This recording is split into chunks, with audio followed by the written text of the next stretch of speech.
Testing 1, 2. Let's see who's in the chat. Ladies and gentlemen, oh my gosh, we're going straight live into this. I am Dave Neal, host of Bachelor Nation News. I took a shower. I am dripping sweat right now. I showered. I'm trying to cool off. Oh man. So we're gonna just give me a few minutes here. D-Mix said, is Dave always late? I've been doing more of a 4:15 pre-show because my Mondays are absolutely bonkers, guys. I can never get anything done on time. The addition of Driving with Dave and my stand-up comedy shows and everything makes it so hard. The addition of Bachelor Rush Hour. I'm not saying that in any ways to complain whatsoever, but I'm trying to make it all work out, and I need moments to breathe, and I need moments to, I'm literally dripping. Let me see if I've got a towel or something. Let's do this. Let's talk for a few minutes. I don't think we are going to take any phone calls, but we will on the after show. But let's start. Let's see. Kim says, I've got booze, ice cream. What does everyone need? That sounds amazing. That I do realize the Patreon live, sometimes I have a hard time getting on time because, and again, I'm in no ways asking for any sympathy or anything from people. It's just a zoo sometimes. And we had the dishwasher repairman came, and we went to the grocery store and had $300 worth of groceries and tried to make it all happen. And then at the very last minute, I tried to go on a jog for 20 minutes just to get out of the house, working for, and again, by no means am I saying this to complain, stay-at-home moms, I feel, which by the way is a terrible term because you're working so hard. You're running around with your baby all day. When I work from the desk, I barely move, and I'm trying my best to get out and run around, and Mondays can be very, very challenging to do that. Okay, so what we're going to do today is just work our way through some of the trailers. We've already played this in the video earlier today, but we'll talk about what we can expect on tonight's Driving with Dave. It does not help that I've got these lights on. Maybe I can turn these lights down. Maybe that'll help a little bit. Let's see if I can get these lights turned down. Oh, that's kind of nice. I've just turned the lights down. I can feel the sweat like a river running down my back. Let's go over here to our trailers. And, here's a new one. Let's watch this new video for tonight's episode of Bachelorette Men Tell All. I am Knuff. Because I am Knuff. Since I was classic Ken, I know I am Knuff. I am Knuff. I am Knuff. I'm Knuff. I am Knuff. I am Knuff. Come on now. You know I'm Knuff. You better get with it or get lost. I am Knuff. All right, these A for effort. How about that? We'll just say A for effort. All right, here's Charity. This is what we can expect tonight. She's in, I don't know, is that a dress or business suit? I don't really know what that is. We'll have to see when she's standing up. And, of course, our guy, main man, Jesse Palmer. A night filled with confrontations, apologies, and emotions starts tonight. So there they are. And, yeah, it's going to be debaucherous, to say the least. Here's Braden with what looks like a Timberland. What is that? A Tree of Life there. And he's got his friendship bracelets. There's his buddy Aaron, I believe a firefighter. And then there's the guy from Florida. All right. I mean, doesn't he just look like a guy from Florida? Unbelievable. And then the other dude. The Men Tell All should be called Night of the Forgotten Names. Your first ever Golden Bachelor, Gary.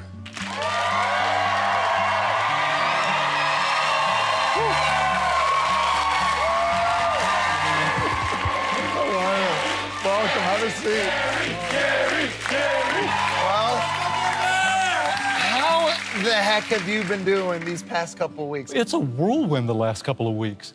I mean, I feel like the last ingredient going into the blender for a smoothie, and your finger's right on the button to start it. So listen, in all seriousness though, tell us what you're hoping to find throughout this experience.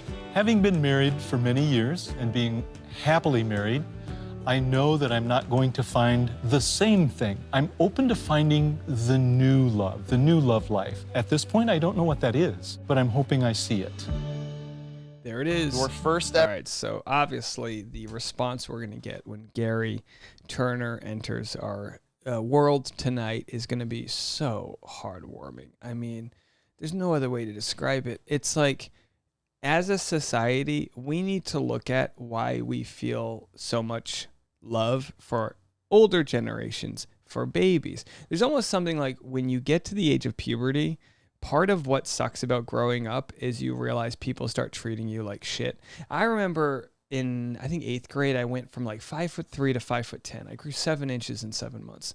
And it was after that, I could see that people that used to give me the benefit of the doubt as like, oh, I was just some kid. You know, everyone's nice to kids. Then they started treating me differently. I'm sure women who go through puberty understand that you start getting treated differently. And then it's not until almost you're past that stage of your life that people start to treat you kindly again. And I mean kindly by like what strangers, how they treat you. Wouldn't it be nice to live in a world where we all were like so happy for each other the way we are happy for Gary? We don't see that too often. And again, I'm not some sort of, I'm not a scientist over here, but I look at that and I go, why is it we're so kind to Gary? Is he less threatening? Is it because he's older? What is it? But I think it's something we'll all have to think about in our own lives and wonder how we can be kind to other people and treat them as their inner child would want to be treated. Because I get that. I get that all the time. I walk around, I'm an adult male. To some people, that's threatening. I get this with the comment sections on Reddit. Oh, you know, he must have some secret. This guy's, he's bad. What's his deal? There's always, everyone's trying to mine for everybody's flaws and mine for everyone's sinister motivations. When I just think when we look at someone like Gary, it reminds us to treat each other as if we're all trying the best we can. Braden's with us here tonight. Hello. Is there anything you'd like to say to him? I will be honest, I did not like how you decided to navigate our relationship and our connection on the show. I feel like I was my 100% authentic self to you the whole time. I don't think I ever put on for anybody in this house. From the very beginning, I wasn't sure if the environment was the best environment for me, but the only thing that I took out of it was the fact that I really liked you. There was that spark that you want when you meet someone. I would just go right to the point. It's like if you weren't there for an engagement, why were you there? Oh, and you're saying that I was the one who couldn't get to the place of potentially getting engaged. You couldn't even get her to go meet your family because you were scared about that. Your doubts about her. That's the difference. It wasn't. It was about getting down on a knee in the end. Even when I left, what I told her is I said, you know what, I really liked you. I wish you the best with this process. And if it doesn't work out, you're telling her you really like her, but on the backside you're like, she's being fake. You're calling Charity fake. Now, I hope they do a good job of sharing the sound bites of what Braden said about Charity. Because I would not make good TV if I was the producer, because I don't think Braden's got a bad bone in his body. I don't think a lot of these guys do. I do feel like the Florida guy is way schmarmier. I do feel that way, but I'll give him the benefit of the doubt. That's just my own personal opinion. But it's weird. It's weird. We don't have a real villain. We had Shanae, who, trust me, I didn't believe was going to give us that big of a villain. Was that the last season? Was Clayton? No, Zach's season was the last season. And Zach's season didn't really have a villain, right? I'm trying to remember if there was anyone from Zach's season that we thought was so, I don't know, just over the top that we had to watch him, because we really don't have that here. So what else will we see at tonight's Men Tell All? Will we see, let's see, here are some of the guys. Again, it's a real who's who of who, having a hard time here. Will we see any clips of the finale, or are we just going to have to wait till next week? We'll have to see how that all plays out. And don't forget, if you're watching this in Huntington Beach, I've got a stand-up show there on Thursday. And then next Thursday, I'm in Seattle. So I'm going to be pushing tickets for those until the shows happen. Please welcome former Bachelorettes, Trista Sutter, Desiree Siegfried, and Deanna Pappas.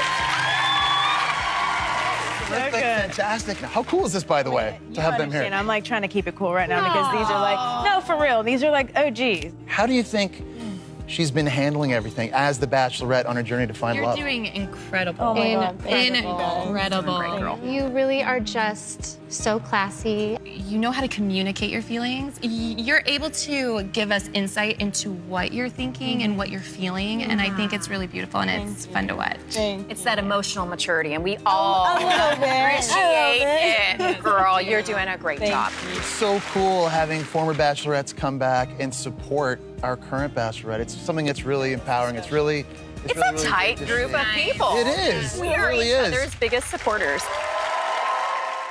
Please All right, welcome. so there's the empowering moment or whatever they want to call it. So I'm gonna go over here and see if there's any other stories I've missed because it's been a few hours since I've been checking the interwebs for any of the stories, but I don't think there's too much out there.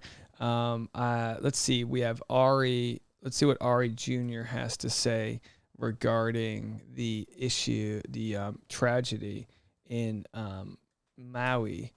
As you guys obviously know, just terrible, worst fire in 100 years, just awful, awful, awful. And he had his second home there. Now's not the time where I'm going to knock Arie for his second home or whatever. If he's able to help out in any way with the rebuilding process, I'm all in support of that.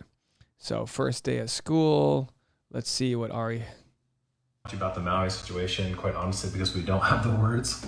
I've been trying to think about how I can deliver this message to all of you and how it just breaks our heart to see the community. And now, of course, I said I wasn't going to talk negative about Arie, but this is more objective. My opinion here. The thing that sucks, and Arie's going to be upset that the community's lost and they're great people and all that, which we all believe. But the fact, when you're in an island, I struggle to say nation, but it's obviously a state. But it's, before the good old US of A essentially set up a military base there and took it over and ousted their king or sets of kings. I'm not a history expert, but we all know how this went down. Before that, because they're an island community, they have a fixed set of resources. When white Americans from the continental U.S. buy their second homes in Hawaii, they are then taking resources away from the locals. As we saw, Iam Tongi, the winner of this year's American Idol, had to move to Seattle because he couldn't afford to live in his home state, right? So everything Arie has to say, I'm sure it's going to be valid about the rebuilding efforts. I haven't watched it, but I can only imagine. But also, he's part of the problem, which is people taking resources, complaining about avocado prices and the jacked up prices. The homes and all those prices are jacked up because of vacation homes and people that have kind of robbed the industry, tourism, and the beauty of that island. A place where we've had so many amazing memories turn to ash. It's unreal. So our house is in the Kula area, which is upcountry, which was affected by the fires. Luckily, our house did not sustain any damage, and we're very thankful for that. But we want to help our community, and we are flying there on Friday. We're going to volunteer at the War Memorial, How about open your doors? I'm sure at least 6 families could stay at your house. Is where a lot of families that have been displaced are staying. We'd ask for your help too. There's a lot of people that are in need, and we feel like not enough is being done. After talking to our friends and the community, it just seems like there's a huge disconnect and the help is not there that is needed. I don't understand it. Honestly, we have one of the most powerful and biggest governments in the world. Like, why is there not more help for the island of Maui? So we are going to help. We are flying there on Friday. We're going to ask for you guys to donate to Lauren's Venmo fund. We're going to spend that money and more to the people in need. I know there's a lag. When it comes to natural disasters, but there's families right now living at the War Memorial, living in tents that need our help. And we are going to go there and do the best we can. And we hope that you can join us in that effort. I do want to push back on Teresa in the comment section for saying Oprah trying to bring camera crew into shelters not cool. We covered this on today's Bachelor Rush Hour podcast, and Oprah's, been extremely charitable. She was nearly at tears as she talked about all that she's trying to do to help out, and she's going to be making very large donations. Part of sharing, part of getting the word out is we live in a world with visual mediums, TikTok, YouTube, Instagram, and I can't imagine Oprah was trying to get in the way of anybody. I can't imagine, can we all agree on one thing on earth, and that is that Oprah does good? Do you know what I mean? So was this Lauren's Venmo? So we have to Venmo his wife. I mean, sure. Okay. Here's my Instagram. I'm not going to be offering my Venmo. Here's my Instagram. We are donating to a church. One of our members has a church. If you click on the Linktree, linktree.com/Dave Neal, there is the Maui Fire Relief Fund. As Lane Cotton said, no offense, but please donate to Hawaiian organizations rather than Lauren's Venmo. Yeah, my guess with Arie here is that my guess is that they're going to then donate and write off the taxes. Yeah, it's just, you can only, yeah. So obviously there is an issue like there was with Katrina with how quickly the government and the military can help out. There's one of the largest U.S. bases in the world is only 40 miles away. There's a million questions that people have. Absolutely. Kim said, why are we sending money to Lauren? Oh, Kim, we're not. No worries there. Maybe they can use the PPP loan money. And long day for many volunteers. Still no support from government agencies to aid victims. More detailed list of what is needed. Solar-powered light. So anyway, it looks like money is going to be the best thing people can send, because unless you have access to large supplies that can get them shipped there. It's a real disaster in that it's so far away, in that, hopefully there's enough resources in the surrounding islands that they can send things much faster. But yeah, it absolutely feels foolish to discuss the show, The Bachelor, this and that. Someone the other day, I made a Nick Viall video, and they said, how can you make a Nick Viall video at a time like this? And it's like, look, I get it, guys. I get it. It sucks. It sucks.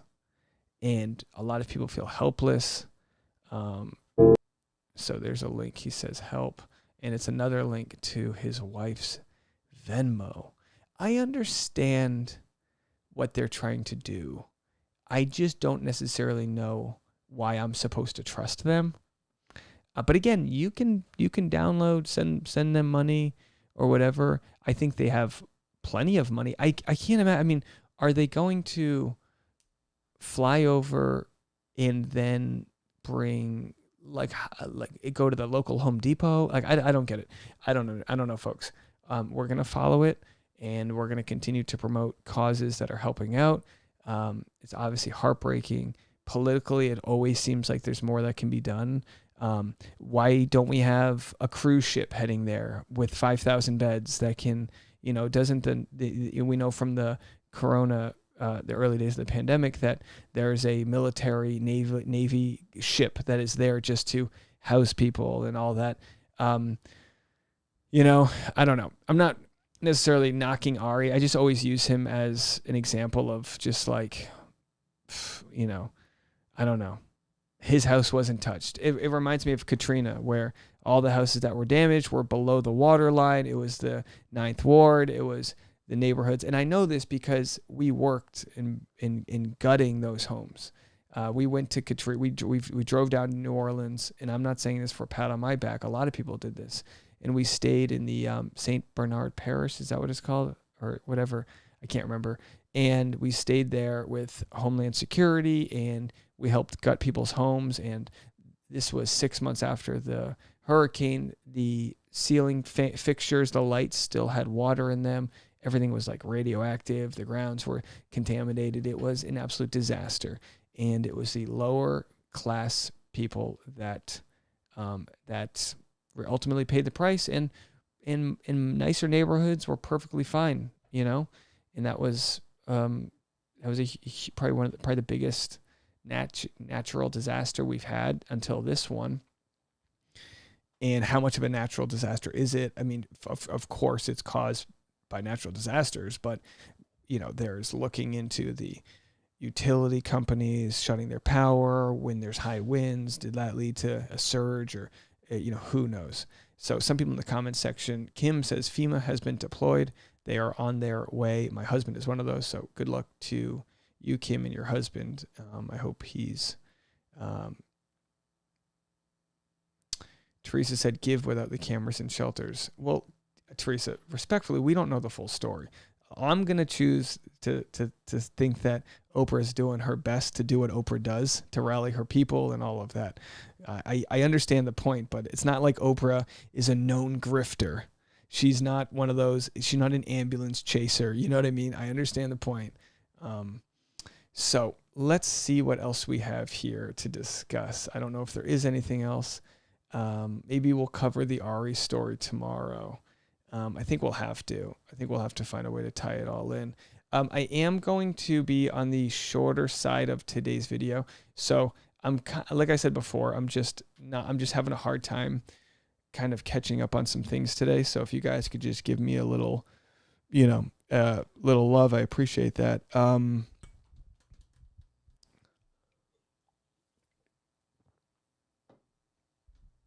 Hey Derek, how are you? No, yeah, I mean, it's a heavy conversation. I'm sure they'll address it tonight on tonight's episode. I mean, you would think so, right? Maybe not, but you would think that it's just like such a glaring and sad issue in our country that if it was something, I don't know, in the center of our country where we can drive and help out, it would probably be look a little bit differently. But the people of Hawaii need us, and we're going to just continue to talk about it. And the tragedy, as far as the fire is concerned, it has been put out, but the real horror is still being unearthed with it all. So anyway, let's see what else we've got. But to think that Arie's trying to raise money and I'm sure he's going to use it for good, but it's still wild to think that, like, after talking to our house, so we haven't spoken much. I don't know. We'll have to figure out what to do with Arie. In other news, he just got his and again, not his fault. The wildfire, not Arie's fault. I don't know if you got that breaking news story. Not Arie's fault. But he did re-exchange his vows with his wife, and I guess this is the video. All right, hold on. That already went way too fast. We got to pause it. After just 4 years of marriage, we renewed our vows. Here's why. There are different seasons of a marriage. Renewing your vows brings new intention and a renewed focus on things that may not have been clear during your wedding day. We were in Aruba at the Caribbean's largest vow renewal ceremony. Hundreds of couples celebrating their love and renewing their commitment to each other. Cool. So here's the why. There is never a bad time to recommit and share why, and more importantly, how you're going to love and honor your partner. This is my promise now and forever. Love is meant to be celebrated and shared with the people most important to you.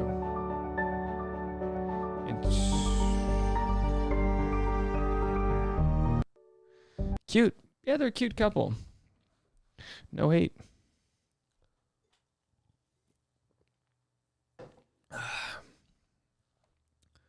Um, 365 ounces says, that's stupid. 4 years. A way to take away from the depth of the intention.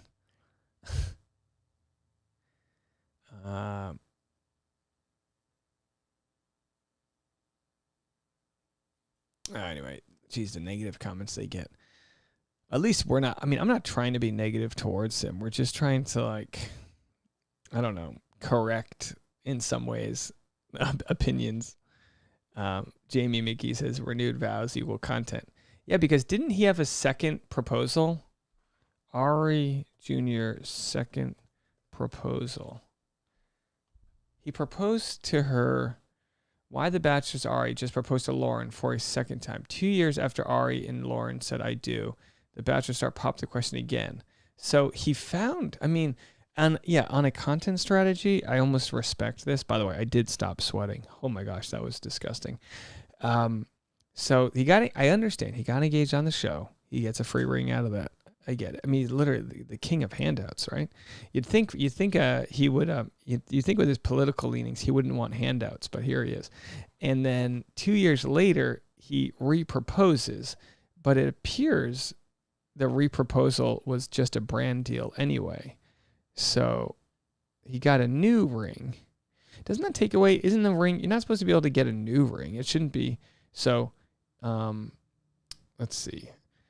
Oh wait, he's done a lot of proposing. He first proposed to Lauren on The Bachelor. Earlier in the season, he'd proposed to Becca Kufrin, but he called off the engagement and told her he still had feelings for Lauren. Hey, good for him for following his intention, or following his intuition. So anyway, the new proposal, the second proposal. Okay, so today I have a surprise for Lauren. I've kept it a secret, but this is the ring that I picked out. I'm excited to see what this guy's up to. We'll see. So that is where we got married, right there. Where are you taking me? I'm not gonna tell you. Following his intuition. Oh, that's me. I got confused. I was like, what Okay, so today I have a surprise for Lauren. Something that I've been planning for a long time. The ring I gave her on The Bachelor was obviously paid for by The Bachelor. Don't know if you guys know that, but that's how it works. So we never really felt like it was something that I chose for her. So I got her another ring. So I'm re-proposing today. A little nervous. I have something planned. We're gonna go to the Nakalele blowhole, which is where we shot our engagement. All right, so they're going to the blowhole. I don't know if you guys can see it or not, but this is the ring that I picked out. I think it's incredible. Okay, so I was just told to vlog. Apparently you guys already know. See it again. Yeah, see it again. All right, here is the part. I'm like, we're doing a photo shoot. We're doing a photo shoot. Okay, we're back in the car. You guys, look. We got married again. I don't know. I guess somebody could pick me apart this way. It just feels so superficial. You did not expect that, did you? Just kidding. We didn't get married. He re-proposed. Re-proposed. So yeah. I don't know if I kind of like, I touched on in the beginning of the video. Like why? Yeah, like why. Yeah. But I don't know. It's this is a special place for us. This is where we did our little engagement shoot. It was super windy out there. I will show you some photos right here of what happened. Yeah, maybe he paid for it. What do I know? What do I care? By the way, two proposals, technically 3 proposals, 2 to Lauren, 1 to Becca, 2 to Lauren. So Arie proposes to Becca, which is so wild because she's pregnant with Thomas. So here's, again, I don't know how much of this I can see, but like, man, doesn't this seem like you almost forget this all happened? Just what a different world. You've made falling in love with you easy. You make it be. Okay, words she regrets. There he is. With me, and through all of it, you've given me so much confidence along the way. Because of that, my love for you is. Okay, so get to it. So she obviously gets. Hold on, let's see if we can find Arie dumps Becca. Let's see if this shows us. Bachelor backlash. So he dumps her and then he sort of follows her around. I'm nervous. Here's it. Oh, that's the moment. She's like, I'm nervous.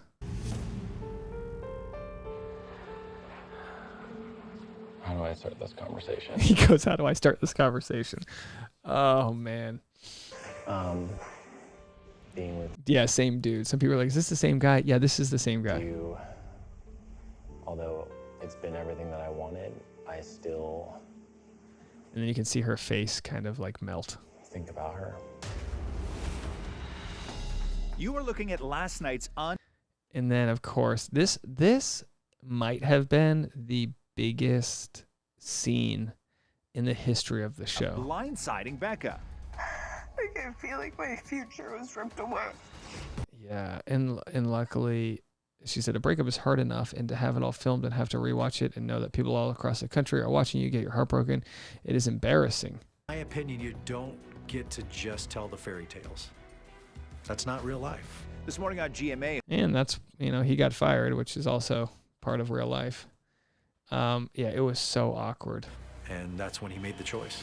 Bachelor Nation says Arie pulled a Mesnick, which of course is a reference to former Bachelor Jason Mesnick, who shortly after the finale split with his fiancée Melissa Rycroft to reunite with runner-up Maui. Hey, it happens. You do wonder, too, when you watch the show, you go, geez, does this ever happen? It happens. And it's like, look, in the end, it looks like Arie made the right decision. No one doubts that. It's just like, I don't know. Whenever people wonder if I have a bone to pick with certain people, it's like, I should look into that. Do I have a bone to pick with Maddie Pruitt? Do I have a bone to pick with Arie or Tayshia? I don't think so. Sometimes they do things that I go, huh? And again, it's not to weaponize it in any way. I would never want my following to reach out to any of these people whatsoever. If I were to say, have a conversation with Arie, I'm sure he and I could find a ton to talk about.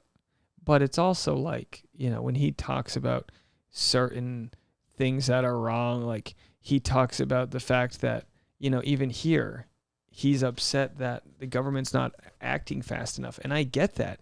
But he had no problem acting fast when the government was giving out money. You know what I mean? I could talk about this stuff all day. Look, we're totally barrel scraping. We're going to see what happens on tonight's episode of The Bachelorette. And that's going to be it for me. There's literally nothing else for me to talk about. I'm going to get out of here right now so I can have a few minutes to just cook myself some dinner. I'm starving. I'm exhausted. So, yeah, I just try to point it out. And sometimes I can go too far. Sometimes I'm just like railing on people. And it's like, all right, calm down. I get it. Where no one's perfect.